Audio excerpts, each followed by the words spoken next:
clairement piloté par Paris.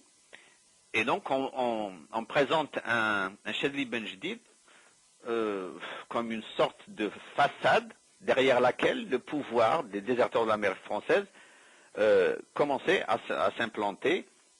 Évidemment, à ce moment-là, il n'avait pas encore tous les leviers.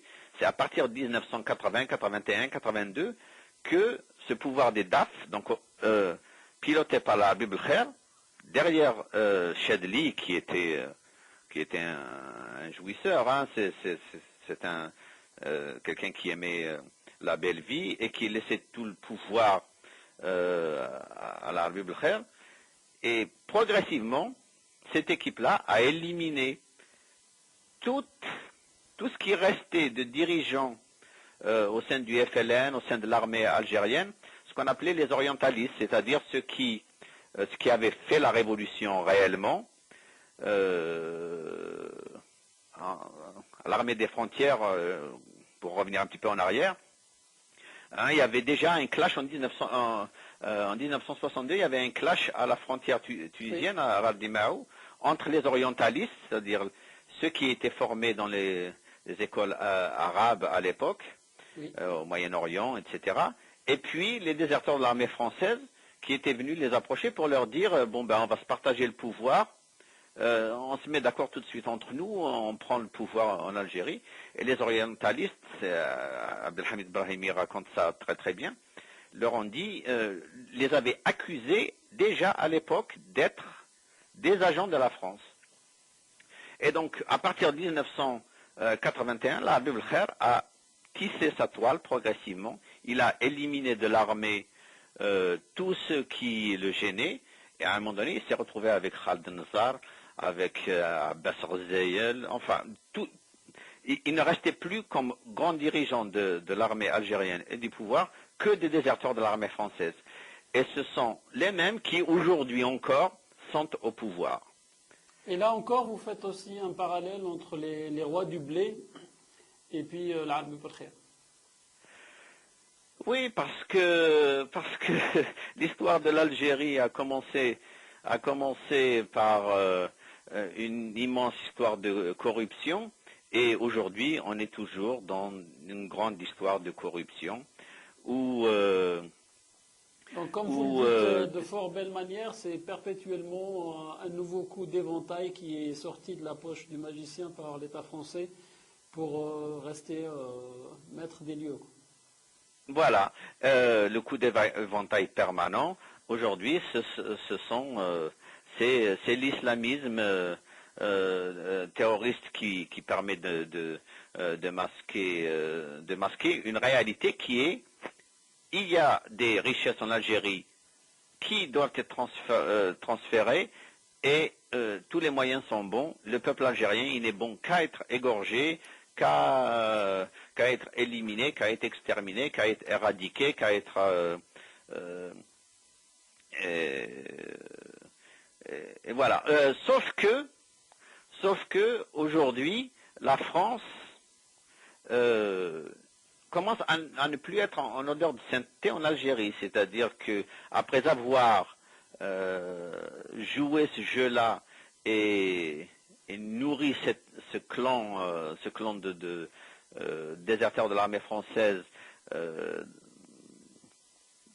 dont elle a profité pendant la décennie 90 essentiellement, hein. Aujourd'hui, il y a les Américains et les Chinois qui sont sur les lieux.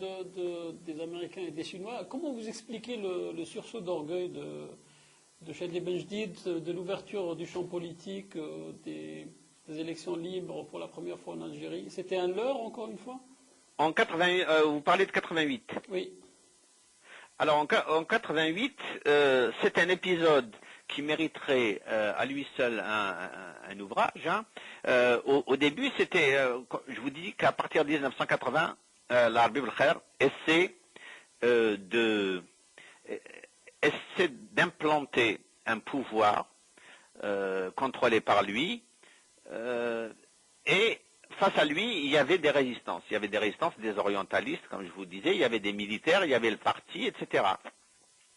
Et le FLN qui n'avait rien qui n'avait pas les intérêts des Algériens en très grande estime non plus, mais qui bloquait un certain nombre de décisions que l'Arabie aurait voulu mettre en place.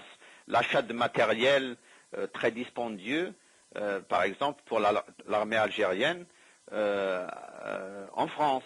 Hein. Par exemple, à un moment donné, Mitterrand avait proposé que l'armée algérienne achète un système de protection radar de la frontière la frontière à 5 milliards de francs. Ça se passe au milieu des années 80, où les Algériens n'avaient pas des pommes de terre pour se nourrir, ils n'avaient pas de savon pour se laver, ils n'avaient pas de lame pour se raser. Je sais pas. Donc si là, vous pensez que c'est le camp des orientalistes qui a fait capoter l'affaire? Un certain nombre de dirigeants, hein, que je cite, le général Bellossif, avait bloqué ce contrat-là et vous savez ce qui est arrivé par la suite. Coûter la vie en fait. Non, il s'est retrouvé en prison, condamné pour une escroquerie mineure et condamné à 12 ans de prison, et il a vécu comme avec des détenus de droit commun dans des conditions lamentables. Oui. Il y avait voilà, donc il fallait éliminer tous ces gens-là. Il restait le FLN, et la seule façon d'éliminer le FLN, c'était d'organiser une révolte populaire. Donc, ils ont planifié d'organiser une révolte qu'ils allaient après récupérer, contrôler eux-mêmes, de sorte à éliminer le FLN. Sauf que la révolte qui devait être contrôlée, très vite, elle a dégénéré parce que les Algériens en avaient marre. Et dès qu'ils ont eu la possibilité de protester, ça a très vite pris des proportions très importantes. En plus, les médias français avaient assuré le relais de tous ces événements-là. Donc ça avait pris une dimension beaucoup plus grave que ce que l'Arabie Belkhair escomptait. Et Chadli, qui était prosterné au début, qui ne savait plus quoi faire, à un moment donné, il s'est ressaisi et il a eu une sorte de sursaut d'orgueil. À ce moment-là, il avait compris qu'il était la marionnette entre les mains de l'Arabie Belkhair, et il a décidé de profiter de ce moment, du discours qu'il allait prononcer, parce que il fallait soi-disant ramener le calme, mais le calme, les seuls qui mettaient le calme en question, c'était les chars de Khaled Nazar qui étaient dans les rues. La population, elle était terrée chez elle, et les militaires tiraient sur tout ce qui bougeait. Donc il y a eu le discours du 10 octobre 1985, où Chadli devait prononcer un discours que lui avait donné l'Arabie Belkhair. Mais entre-temps, en coulisses, Mouloud Hamrouche lui avait rédigé un autre discours qui n'avait plus du tout qui n'avait pas la même teneur, où il promettait l'ouverture politique.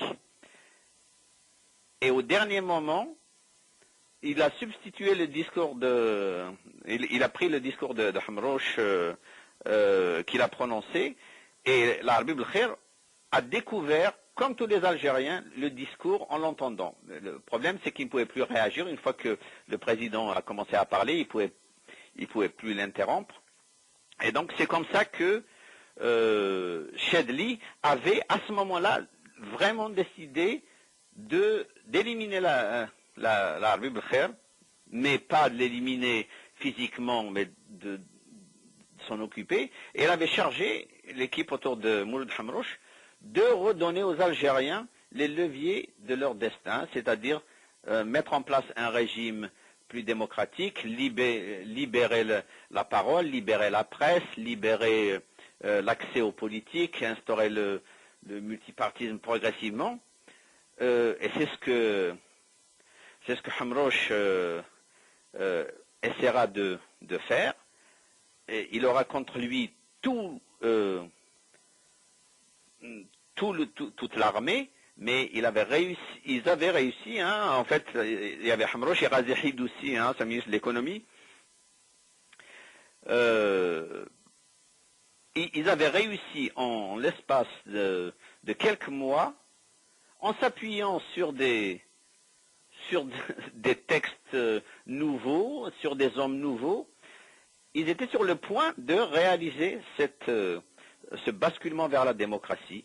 Et c'est à ce moment-là, voyant que ça risquait de réussir, c'était à l'été, donc en juin 1991, Khaddenzar envoie ses troupes pour déloger les troupes de Hijra ou Takfir, les ultra-radicaux islamistes qui occupaient pseudo-islamistes, parce qu'en réalité, ils étaient dirigés pour l'essentiel par des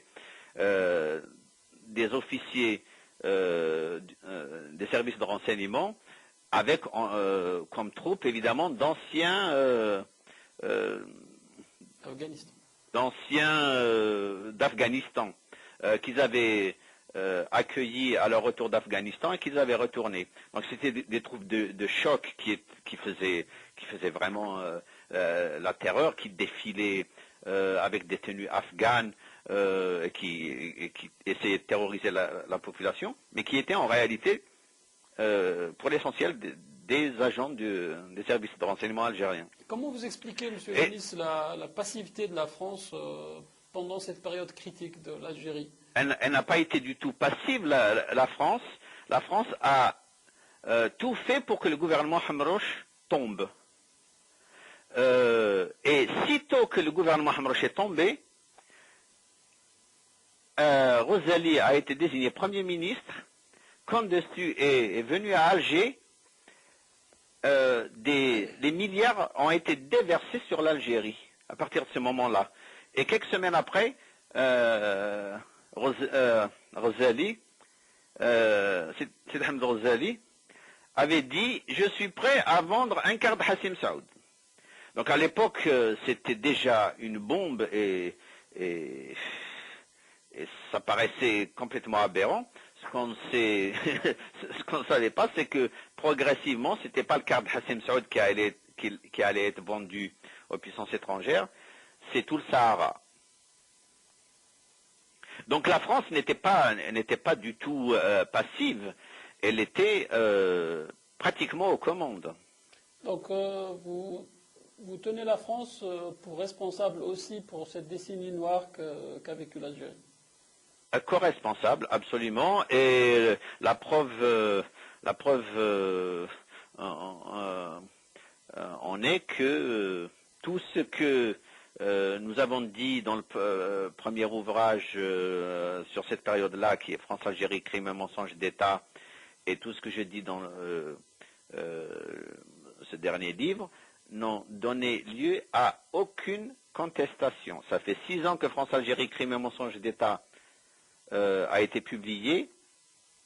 On a mis en cause directement des hommes comme Charles Pasqua, mais aussi comme Mitterrand, comme Hubert Védrine, comme Jean-Louis Bianco, comme Jacques Attali, comme Jack Lang, qui sont à un degré ou à un autre impliqués dans dans ce basculement dans la terreur. Ça ne veut pas dire qu'ils voulaient mettre l'Algérie à feu à sang. C'est juste qu'ils soutenaient un régime dont la logique devait fatalement aboutir à ce qui est arrivé, parce que les Algériens voulaient leur liberté et le pouvoir en place ne pouvait pas leur accorder leur liberté sous peine de se retrouver confrontés à des tribunaux internationaux et à finir leur vie en prison. Donc, ou ils gardaient leur pouvoir à n'importe quel prix, ou alors ils finissaient en prison. Bon, ils ont gardé le pouvoir à n'importe quel prix, on connaît le prix pour les Algériens, mais apparemment, tout le monde trouve ça tout à fait bien que, quand vous écoutez les commentateurs en France, tout le monde est content de la façon dont les choses se sont dénouées en Algérie. Les Algériens ne sont pas forcément de cet avis, sauf que les Algériens n'ont pas le droit à la parole, sauf par l'intermédiaire de quelques représentant du DRS à qui tous les plateaux de télévision français sont ouverts. Monsieur Lounis Agoun, on a des dizaines de questions à vous poser, mais notre émission arrive à son terme. Une dernière question, si vous le permettez. Que ressent-on au sortir d'une aventure pareille, de cette plongée dans ces histoires nauséabondes franco-algériennes? Quel est votre sentiment? Écoutez, avant d'y plonger, il faut déjà en être ressorti. Hein. Si vous vous laissez envahir par l'émotion, vous restez bloqué dans une phrase. À partir du moment où vous êtes certain de tout ça au préalable, après c'est le décrire et c'est trouver les mots pour décrire cette réalité, trouver des éléments pour prouver cette réalité. Et je dois vous avouer que on devient un petit peu insensible et ça devient un sujet d'étude. Et si vous vous laissez submerger par l'émotion, vous n'écrivez rien. Hein. Monsieur Lounis Agoun, merci beaucoup d'être avec nous ce soir. J'espère qu'on aura l'occasion de vous avoir prochainement. Merci pour votre disponibilité et à bientôt. Merci pour vous. Au revoir. مع السلامة. إخواني المشاهدين مرة أخرى هذا هو الكتاب لونيس عقون La colonie française en Algérie 200 ans d'inavouables, rapines et péculats édition 2001.